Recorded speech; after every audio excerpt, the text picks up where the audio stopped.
All right, time for our fiscal focus segment brought to you as always by InfoChoice, your choice of information on Australian consumer finance. Now, you might have seen that former Treasury Secretary Ken Henry has backed an urgent overhaul of the Higher Education Contribution Scheme, HECS, saying that it is worsening the inequality gap between younger Australians and older generations, noting young Australians are being priced out of the housing market while also being expected to pay more in tax and student debt. Joining us to discuss is Vince Scully, the founder of financial advice service Life Sherpa. Vince, thanks for joining us again on the Savings Tip Jar. G'day, guys. It's great to be back again. For sure. A pretty newsworthy topic, and thanks for joining us again, Vince. HECS, help debts. What do you think the indexation rate is likely to be, tallying up the previous quarters of inflation? I think we're still missing one quarter to get to the actual number, but I think most punters will be calling somewhere in the fours, which is above the historic number. I think the average over the last decade is 2 to 3%. And certainly when it was 2 to 3%, nobody cared too much about it. Got a lot of press last year when it jumped to 7 point something. And as inflation moderates, I think we're looking at a number in the fours this year. And of course, it's being applied to bigger balances than it used to be. The average HECS debt's now $26,500, which is up very materially on the last decade. So, Vince, what do you think just generally about the, how we index HECS help debts? So obviously at the moment it's dependent on inflation, but we've seen some people propose a plan where instead it be pegged to either the wage price index or inflation, so whichever at the time is lower. So what do you make of that sort of plan? Yeah, it's an interesting development. Historically, wages have risen faster than inflation. Historically, that was, average weekly ordinary time earnings, or AWOT as the economists call it, has risen roughly CPI plus 1% a year. Over the last 5 or so years, that's been closer to 0.5 or 0.4. So over time, you would expect that indexing it to wages would give you a higher number than indexing it to CPI, but not over the last few years. So if you look back over the last decade, if you applied the lower of the two, about 2/3 of the time, wage price inflation was less than CPI in quarters, and in the others it was higher. So the modelling that we did, contrasting the existing CPI indexation to the lower of wages or CPI, would have made about $180 a year difference on the average HECS balance of $26,000. So it's not a material change. You'll win some, you lose some. And I think it sort of misses the opportunity to do a bit of a root and branch reform to the whole HECS or help system. I don't often find myself agreeing with Ken Henry, but I think he's right on this occasion. And if you look at why we have HECS at all, I mean, the policy objective you're trying to achieve is to prevent the lack of parental income or wealth being a barrier to access to a university education. And so if that's the policy, so well, why don't you make it free? And it was free for a very small portion of the few years in the 70s. And the reason why you might want to do that from an economic perspective is that some of the benefit of an education accrues to the individual and some of it accrues to the economy or nation as a whole. So the original concept of help in the Dawkins-Hawke era, which is, I don't know, it's 30 years ago now, 25, 30 years ago. Yeah, believe it or not. Was to try and say, look, you don't have to hand over any money when you go to uni. And so that allows people without the means to allow price not to be a barrier. But we want you to pay back some of the benefit that you achieve. So you could almost think about it as a graduate tax. But over the years, that the student contribution has got bigger and bigger. And in more recent times, there was an attempt to create a financial incentive to do STEM subjects rather than humanities or law. And I think the concept that students pick their uni course based on price is ludicrous. I think most people choose to study what they enjoy doing or what they think might serve them well over life. So I think that was the flaw, and that possibly was the straw that broke this camel's back. So I think it is important to go back and look at it. And this current proposal to tinker with the indexation is probably obscuring the real fact. It's sort of lipstick on a pig, moving the deck chairs on the Titanic, that we really need to revisit the whole thing. So the average HECS debt is now $26,500. There are 7 people in the country with HECS debts of over $300,000. Whoa. And 6,700 with debts of over 150,000. But the average is of the 2.9 million HECS debts is $26,500. But the good news is half of them are less than 20 grand. So it's a big number. It's $78 billion on the government's balance sheet of HECS debts. And we certainly see this causing a lot of angst in our members. So, our typical Life Sherpa member is, 20s or 30s, trying to get into that home buying, family creating stage of life, what I call coupling, nesting and parenting. And the HECS balance and its impact on how much you can borrow is a source of great concern for people. So definitely time for reform. So I'm with Dr. Henry on this one. And, we can talk about policies and all that good stuff and kind of talk about it somewhat in the abstract. But can you give us a case study on some numbers you've crunched as to, last year we had the 7.1% indexation rate, and a lot of people, depending on how much they earn and what their debt is, they might not have even chipped away at their original principal yet, and then they're getting an indexation. Can you explain that for the listeners who might not be totally aware of how it works? Yeah, so every year on the 1st of June, your HECS balance is increased by an indexed amount, which is linked to the inflation rate or CPI. So over most of the last decade or so, it's been 2 to 3%, and nobody cared too much about it because most people's payments would have been higher than the indexation.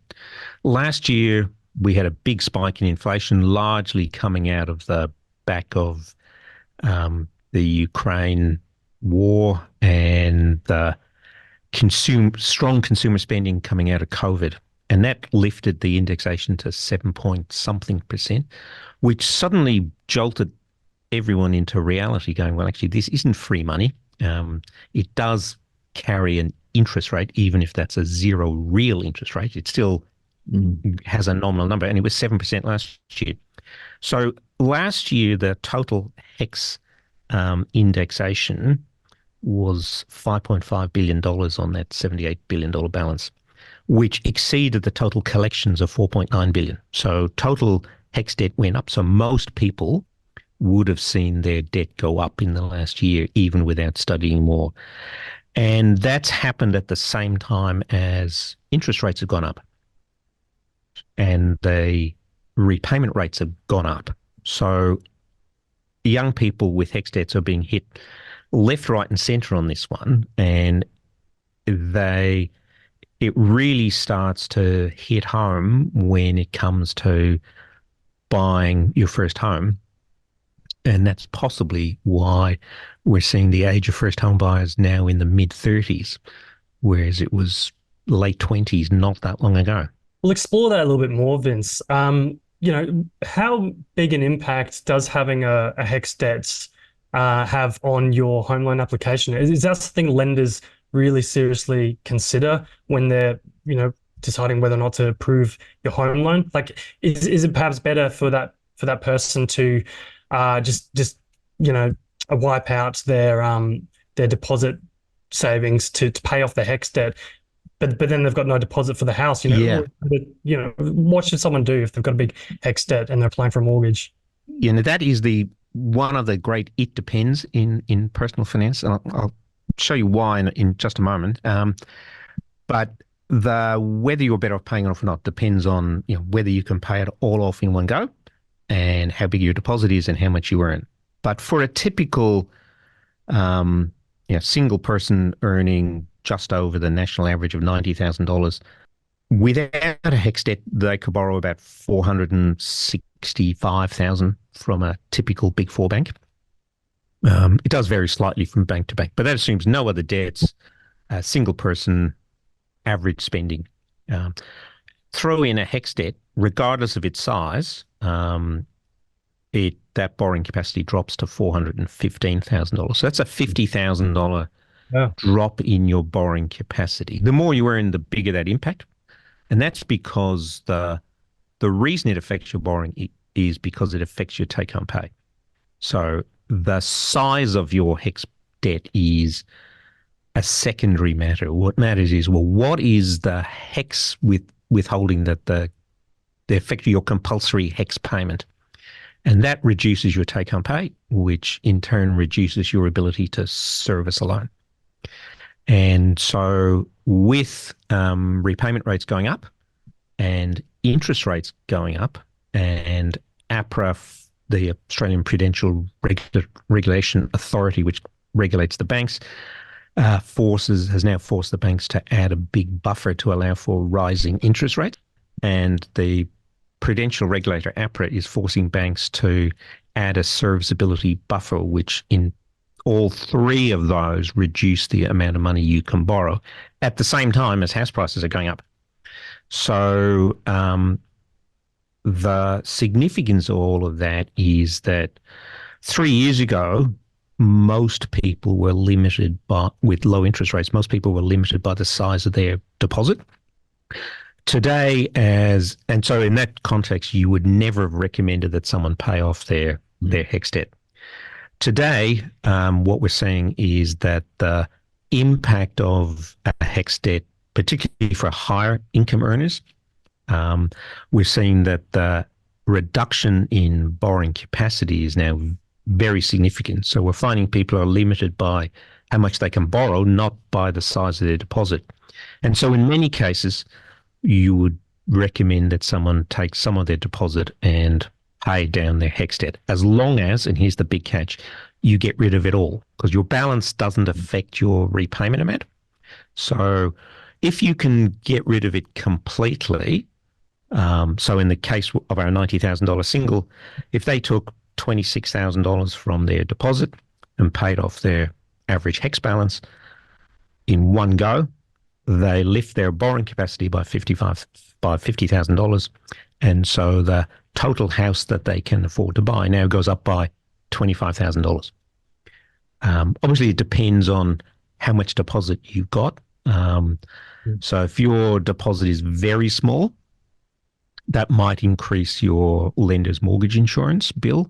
So there's a lot of moving parts in this, and a good mortgage broker will help work out what the right answer for individuals is. But it really depends on, do you have enough to pay the whole amount off? Because paying half your HECS debt is the worst of both worlds. Then are you deposit constrained, or are you borrowing capacity constrained? And that's a very personal decision. Obviously, it doesn't make the cost go away. You're still borrowing this money, and you're replacing indexation with real interest paid out of your pocket. When interest rates were 4 or 5 and HECS indexation was 7, that was not a huge difference.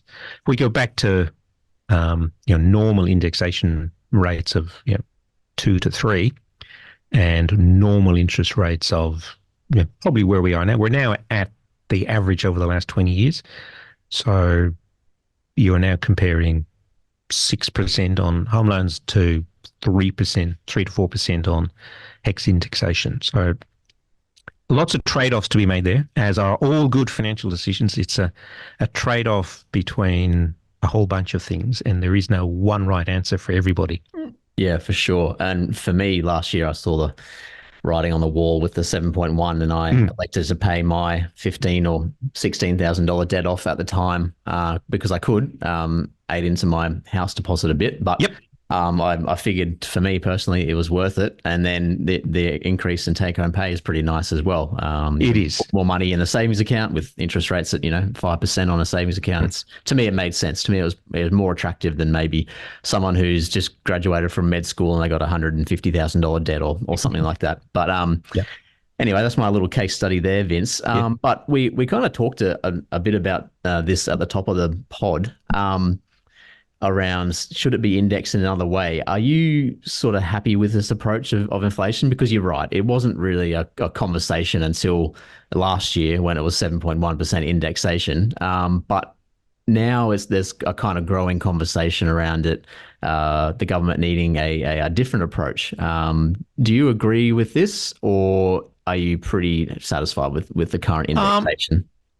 Yeah, I mean, I think there's a bigger debate to be had here than the rate of indexation. I think the big debate really is around how much of the cost of a tertiary education should be borne by the individual and how much of it should be borne by the economy as a whole.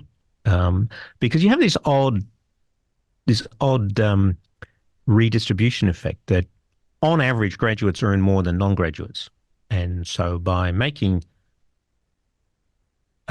paying for third level education out of general government revenue, you are effectively having non-university goers subsidizing university goers who on average earn much. So that doesn't make a lot of economic sense. Obviously, it feels good when you're 17 and going to uni, or 18 or whatever the age these days.